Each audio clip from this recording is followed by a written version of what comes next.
본 컨텐츠는 매니페스트 1. 특수교육 영역별 선택형 기출 분석집을 활용하기 위한 수업입니다.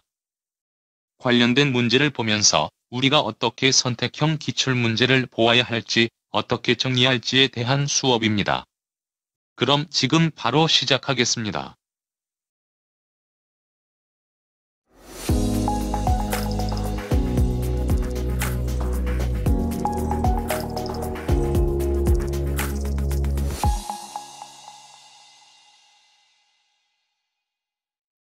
자, 그리고 7번 문제. 자, 다음은 특수교사가 일반 교사에게 학생의 표현 언어 능력 평가 결과를 설명한 것이다. 기획 리을에서 옳은 것을 고른 것을 이렇게 돼 있죠. 자, 그러면 이것도 딱 보니까 표현 언어 능력이기 때문에 우리가 알고 있는 자바라 생각하고 문제를 풀면 되겠네요. 자, 특수교사 학생 A의 자바라를 분석한 결과입니다. 기획 어휘 다양도 수준을 고려하면 형태론 발달은 문제가 없다고 봅니다. 알다시피 어휘 다양도 우리는 TTR이라고 알고 있죠. 이 TTR 같은 경우에는 형태론과 관련이 없고 의미론과 관련이 있다고 알고 있습니다. 그래서 지금 기획은 틀린 내용이 되고요. 니은 화형론 발달 수준은 어떤가요? 라고 하면서 평균 발화 길이를 평가한 결과 화형론 발달에는 별 문제가 없어요. 우리가 알고 있는 MLU 같은 경우에는 위에서 문제 푼 것처럼 화형론이 아니라 구문론과 관련이 있죠. 그래서 니은은 틀린 내용이 됩니다. 자, 다른 언어 능력 특성은 어떤가요? 디귿, 조사나 연결 어미의 발달을 확인한 결과 구문론 발달에는 문제가 없는 것 같은데, 자, 알다시피 구문론이라는 것은 이렇게 조사, 어미와 관련된 내용이죠. 그래서 지금 디귿은 맞는 내용이 되고요. 리을, 다른 낱말의 수, NDW를 살펴보면 의미론 발달에 문제가 좀 있는 것 같습니다. 자, 알다시피 우리가 알고 있는 TTR, 어휘 다양도 같은 경우에는 여기 나와있는 것처럼 NTW, 총 낱말수, 그리고 NDW, 다른 낱말수로 나눠서 구하는 겁니다. 그래서 이것 또한 당연히 어디에 해당한다고? 의미론에 해당하겠죠. 그래서 다른 낱말수 NDW를 살펴보면 의미론에 문제가 있다고 이제 얘기를 하죠. 그래서 리을은 맞는 내용이 됩니다. 그래서 정답은 디귿과 리을과 관련된 5번이 되고요. 관련 내용에서 좀 살펴본 내용이 뭐가 있냐면 지금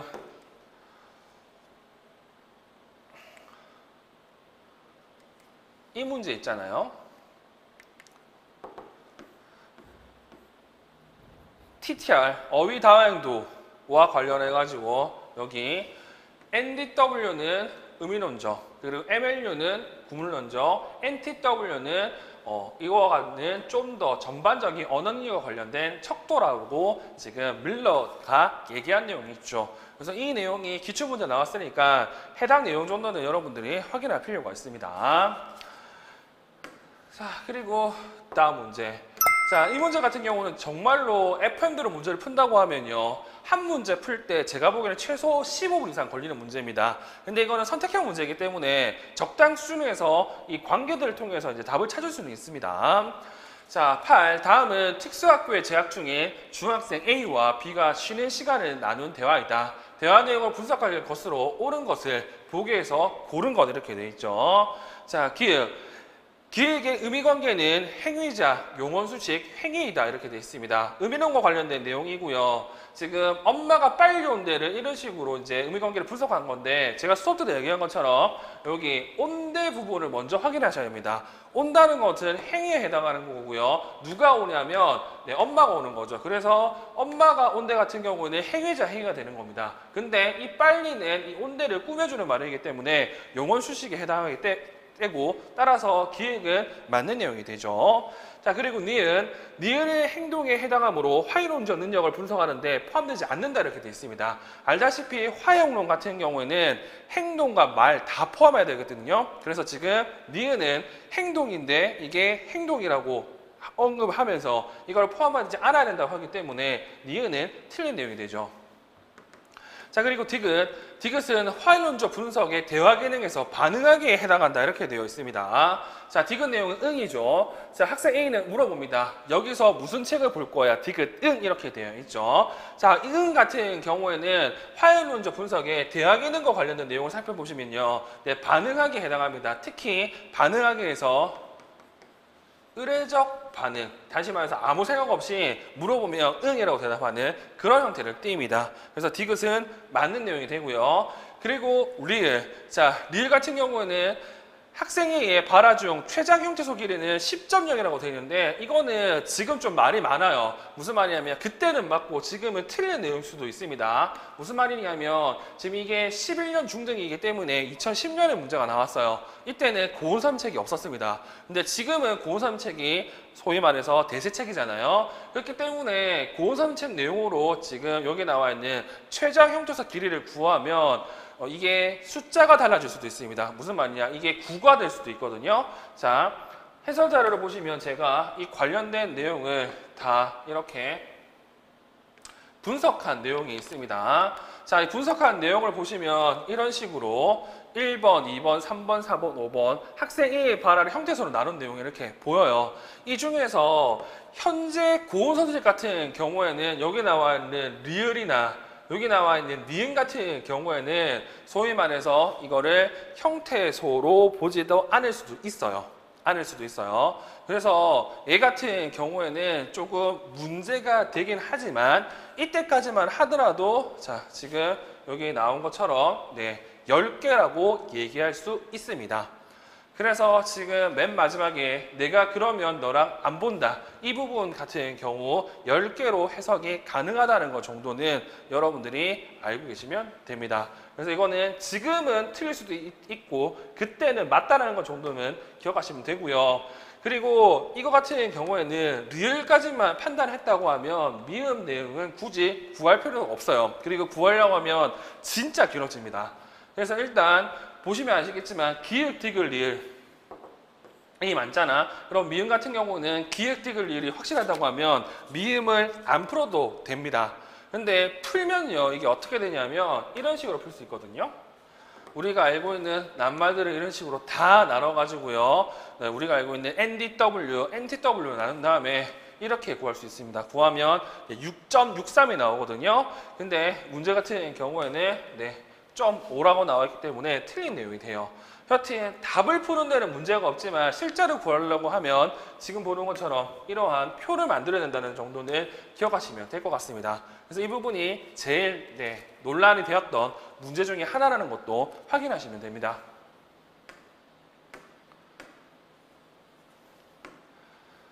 자, 그래서 답은 기읍과 디귿과 리을인 3번이 된다는 사실을 기억하시면 좋을 것 같고 여기서는 이거 정도는 좀 기억하시면 됩니다. 지금 현재 화해론의 대화 기능까지도 시험 문제 물어봤다는 사실을요. 자, 다음 9번 문제네요. 자, 다음은 패스트푸드점 주문대 앞에서 교사와 정시체 학생이 나눈 대화이다. 화해론적 관점에서 학생의 대화 내용을 분석한 결과가 적절한 것을 보기에서 고른 것들 이렇게 돼 있죠. 눈에 보이는 게 화형론입니다. 화형론은 행동과 말 다 중요하죠. 자, 일단 한번 보도록 할게요. 기획. 행위 요구는 가능하지만 자기 중심적이어서 대화 상황에 부적절하다. 자, 그러면 우리가 알고 있는 행위 요구가 뭐가냐면 내가 원하는 걸 요구를 하는 겁니다. 그러면 내용을 보시면요. 여기 이런 내용들이 있어요. 어떤 내용들이 있냐면 여기 뭐 햄버거 먹고 싶어요. 햄버거 먹고 싶어요. 그리고 또 뭐 가방 주세요. 집에 갈래요. 이런 것처럼 특별한 걸 요구할 수는 있습니다. 근데 이게 자기 중심적이어서 대화 상황에 부적절합니다. 왜? 자, 무슨 햄버거 먹을래? 햄버거 먹고 싶어서. 그래서 무슨 햄버거 먹을래? 물으면 뭐 불고기 먹거나 새우 먹고 이렇게 대답을 해야 되는 거고 그리고 지금 주스 먹을래고 물어보니까 가방 주세요. 집에 가려고 하는 거잖아요. 그렇기 때문에 우리가 알고 있는 그 자폐틱한 의사소통을 보이는 거죠. 그래서 지금 기획 같은 경우에는 맞는 내용이 됩니다. 자, 그리고 니은 질문에 대한 반응은 나타나지만 상황에 부적절한 대답을 하는 경우가 있다 이렇게 되어 있어요. 자, 말 그대로 지금 대답은 합니다. 대답은 합니다. 그에 따라서 부적절한 대답도 하는 거죠. 자, 여기 보시면 뭐 먹을래? 햄버거. 이거는 괜찮아요. 근데 무슨 햄버거 먹을래? 물어보니까 햄버거 먹고 싶어요 라고 대답을 하는 거고요. 그리고 뭐 이렇게 주스 먹을래? 네, 주스 좋아요 하고 근데 집에 엄마가 있어요. 집에 엄마가 살아요 라고 하면서 쓸데없는 말을 하는 거죠. 그래서 이거 같은 경우에도 맞는 내용이 됩니다. 자, 그리고 디귿. 상대방에게 명료와 요구하기는 가능하나 주관술 지수는 나타나지 않는다 이렇게 되어 있죠. 이 명료와 요구하기 같은 경우에는 내가 잘 못 알아듣거나 조금 더 이해하기 쉽게 다시 말해달라는 형태인데 지금 학생 입장에서는 이러한 명료와 요구하기는 나타나지 않습니다. 지금 교사는요 이렇게 무슨 햄버거 먹을래? 라고 물어보니까 학생이 햄버거 먹고 싶어요 한 거예요. 그러니까 잘 못 알아들어서 이렇게 다시 한번 물어본 거죠. 이게 우리가 알고 있는 명료와 요구입니다. 근데 이런 형태가 학생에게 나타나지 않잖아요. 그래서 지금 명료와 요구하기는 불가능하고요. 주관적 진술 같은 경우에는 자기 생각을 얘기하는 거죠. 뭐뭐 좋아요. 그래서 여기 보시면 햄버거 맛있어요. 주스 좋아요. 이렇게 얘기하는 게 지금 주관적 진술에 해당하는 거거든요. 근데 이거는 나타나기 때문에 지금 디귿 같은 경우에는 틀린 내용이 되죠. 다음 리을. 단순한 요구에 대한 반응은 하지만 상대방의 명료와 요구에는 적절하게 응답하지 못한다. 자, 방금도 얘기한 것처럼 뭔가에 대한 반응을 합니다. 햄버거 먹을래? 라고 물어보니까 뭐 먹을래? 물어보니까 햄버거 먹고 싶다고 얘기를 하는데 더 중요한 건 이렇게 지가 잘못 얘기해놓고도 뭐라고 무슨 햄버거라고 물어보니까 햄버거 그냥 먹고 싶다고 계속 얘기를 하고 햄버거가 맛있다고 얘기를 하는 거죠. 그래서 단순한 요구에 대한 반응은 하지만 상대방의 명료와 요구에는 적절하지 반응하지 못합니다. 그래서 리을 또한 맞는 내용이 되죠. 그리고 미음, 상황에 적절한 주제 유준이 가능하나 전제 기술은 나타나지 않는다. 방금 얘기한 것처럼 햄버거 먹고 싶으면 햄버거 관련된 얘기를 해야 되는데 뭐 주스 먹고 싶다, 집에 가고 싶다 이렇게 얘기하는 거잖아요. 이렇게 보시면 주제 유준은 불가능합니다. 그리고 이 전제 기술 같은 경우에는 우리가 최근에 시험 나왔던 결소 표지와 관련해서 뭐 이것 저것 이런 내용과 관련이 있는데 읽어보시면 그런 내용은 나타나지 않습니다. 나타나지 않아요. 그래서 지금 미음 같은 경우에는 틀린 내용이 되고요. 정답은 기읍과 니은과 리을에 해당하는 1번이 정답이 됩니다. 그래서 이 문제 같은 경우에는 소위 말해서 화해론과 관련된 내용을 모르더라도 해석을 통해서 풀 수 있는 수능형 문제에 가깝다고 생각하시면 될 것 같습니다. 그래서 이런 형태가 의사소통에서 꽤 많이 나왔어요. 자, 그리고 10번 문제. 다음은 자바라 평가에 대한 내용이다. 기획일에 대한 설명으로 오는 것을 보기에서 고른 것 이렇게 돼 있죠. 자, 자바라 같은 경우는 지금도 늘 얘기하지만 이거 뭐와 관련했다고 학생의 자발적 표현력을 평가하는 거와 관련이 있습니다. 자, 기획. 자바라 평가는 각 언어 영역별 능력, 즉 의미론적 능력, 구문론적 능력, 화해론적 능력 등을 측정할 수 있다. 이 세 가지 능력을 측정할 수 있죠. 자, 그리고 단점으로는요. 자바라 분석은 많은 시간과 노력이 요구된다는 단점이 있고요. 추가적으로 기본적으로 말을 해야 돼요. 말을 못하면 평가할 수 없다는 단점이 있죠. 근데 장점으로는 어떤 장점이 있냐면 교수 목표나 교수 내용을 확인할 수 있고 진보 정도도 확인할 수 있습니다. 왜냐? 얘는 대표적으로 의사소통 평가 중에서도 비표준화 검사이기 때문에 그렇죠. 자, 그러면 이 내용으로 지금 보기 내용을 보도록 할게요. 기획을 통해 언어 영역별 능력을 알아보기 위해서는 구조화된 상황에서 자바라 수집이 요구된다 이렇게 돼 있죠. 알다시피 자바라 수집 같은 경우에는 자연스러운 여러 가지 상황에서 해야 되기 때문에 이 구조화된 표현 때문에 지금 가는 틀린 내용이 되고요. 니은을 알아보기 위해 니은은 구문론적 능력이죠. 복문은 문장 간 의미관계를 분석한 후 각 단문의 문장 내 의미관계를 분석한다. 자, 여기 나와 있는 이 의미관계는 알다시피 의미론적 능력과 관련이 있죠. 그래서 구문론적 능력과 관련이 있다는 나는 틀린 내용이 됩니다. 자, 그리고 니은을 알아보기 위해서 학령기 아동의 문장 능력과 문장 성숙도는 T유닛을 활용해서 분석한다 이렇게 되어 있죠. 개인적으로 이 같은 경우에는 시험 문제 나올 가능성이 높다고 생각합니다. 그래서 T유닛 같은 경우 여러분들이 뭐 최소 종결 단위라고 이제 부르죠. 그래서 여기 나와 있는 자바라 분석을 하기 어려운 경우에 여기 나와 있는 T유닛을 분석할 수 있고요. T유닛은 구문론적 능력을 평가하는 방법이라는 것 정도는 기억하시면 될 것 같습니다. 자, 그리고 디귿을 알아보기 위해 의사소통 의도와 다양한 대화 능력을 분석한다. 화해론적 능력을 알아보기 위해서는요. 여기 나와 의도와 대화 능력을 분석을 해야 됩니다. 그래서 라는 맞는 내용이 되고요. 디귿을 알아보기 위해 어휘 다양들을 통한 다양한 낱말의 사용 정도에 대해서 살펴본다. 이 어휘 다양도는 여기 나와 있는 음이론과 관련 있죠. 그래서 지금 많은 틀린 내용이 되죠. 그리고 리을에서 성취 수준 및 교수 목표를 파악하는 데 유용하다는 장점이 포함된다. 네, 아까도 얘기했지만 자바라 분석에 장점이 언급되어 있습니다. 그래서 바와 해당하는 4번이 정답이 되고요. 지금 이 문제 같은 경우는 개인적으로 이와 관련해서 시험 문제 낼 수 있는 게 꽤 많다고 생각합니다. 그래서 전체 내용을 좀 잘 기억하시고 특히 여기 나와 있는 T유닛과 관련된 내용을 잘 살펴보시면 좋을 것 같습니다. 자, 그리고 5번째 섹션은 단순 언어 장애고요. 이 단순 언어 장애 같은 경우는 예전에는 중재가 그렇게 중요하지 않았습니다. 늘 나오는 게 지금 나와 있는 정의와 그리고 진단 기준이 늘 시험 문제 나왔었죠. 자, 11번. 다음은 소라의 의사소통 장애와 관련된 진단 평가 결과이다. 소라가 가진 문제와 가장 관련이 깊은 것 이렇게 돼 있죠. 자, 진단 결과를 보니까 니비누과적 검사 같은 경우에는 지금 얘 청력에도 이상이 없고 그리고 뭐 구조에도 별로 문제가 없어요. 그리고 마찬가지로 신경학적 검사를 보니까 얘도 별로 신경에도 문제가 없고요. 근데 눈에 띄는 게 뭐가 있냐면 위스크3 다시 말해서 지능 검사 같은 경우에는 언어성 지능은 75, 동작성은 102로 이렇게 나와 있다는 거. 그리고 언어학습 능력 검사가 5세인데 지금 얘 같은 경우는 7세잖아요. 좀 낮은 편이죠. 이걸 통해서 지금 우리가 알고 있는 의사소통 장애의 유형을 하나 찾아야 되는데 이러한 진단중으로 보이는 의사소통 장애의 유형은 알다시피 여기 나와 있는 단순 언어장애에 해당한다는 것 정도는 여러분들이 기억하시면 좋을 것 같습니다.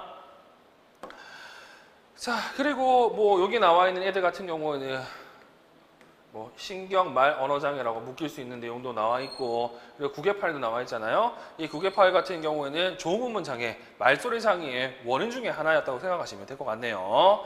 자, 그러면 일단 이 문제와 더불어서 살펴볼 게 뭐냐면 해설자료 내용을 좀 보도록 할게요.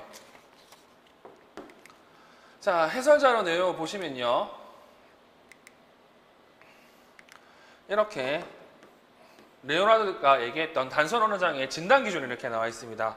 그래서 우리는 이 진단 기준 중에서 숫자와 관련되어 있는 이 표준화된 언어 검사에서 1.25 이하 그리고 비언어성 언어 지능 검사에서 85 이상이라는 이 내용을 여러분들이 확인하시면 될 것 같아요. 그래서 시험 문제는 주로 얘네들 위주로 나온다는 것 정도 기억하시면 되겠습니다.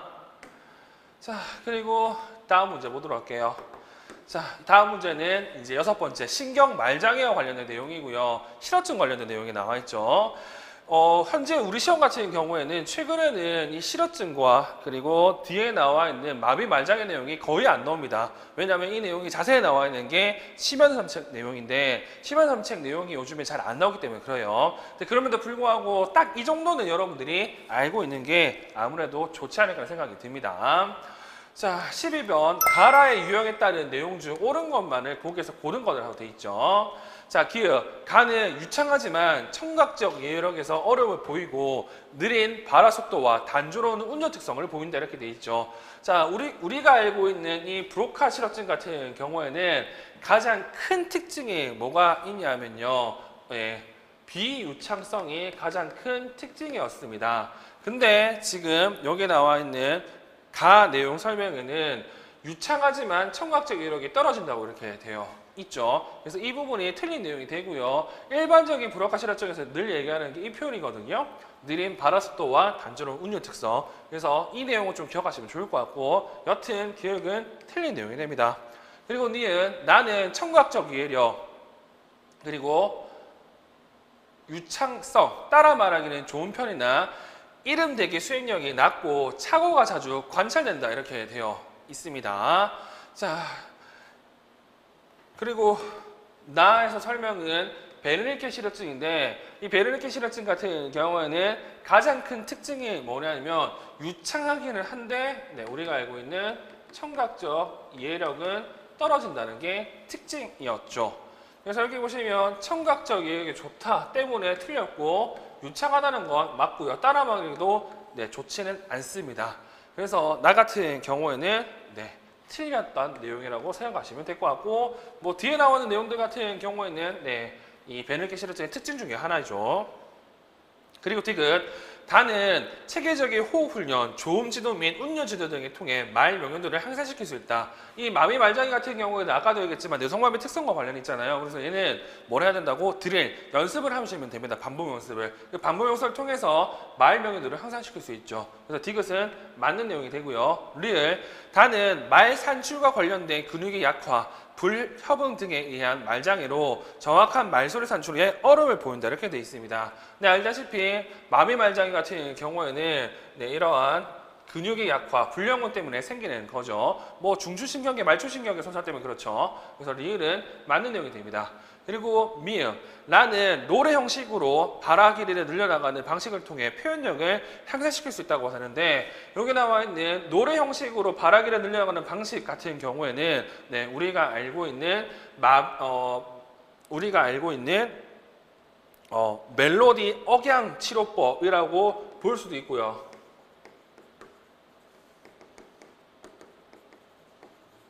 이 멜로디 억양 치료법 같은 경우에는 뭐 알다시피 이 말 실행증과 상관이 없고 얘는 실어증과 관련된 내용이에요. 그리고 이 말 실행증 같은 경우에는 표현력보다는 특정한 내용의 유창성을 놀릴 필요가 있기 때문에 지금 미음은 틀린 내용이 됩니다.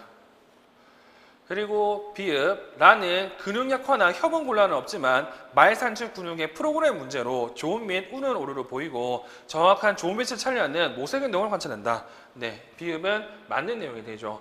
그래서 이 문제 같은 경우는 답 찾는 거 그렇게 어렵지 않습니다만 여기서 기억할 건 마비 말장애와 말 실행증과 관련된 원인을 또는 개념을 지금 여기 보기에서 언급했기 때문에 해당 내용 정도는 여러분들이 잘 기억하시면 좋을 것 같습니다. 그래서 지금 답은 디귿과 릴, 비읍에 해당하는 5번에 해당한다는 것 정도 기억하시면 되겠죠.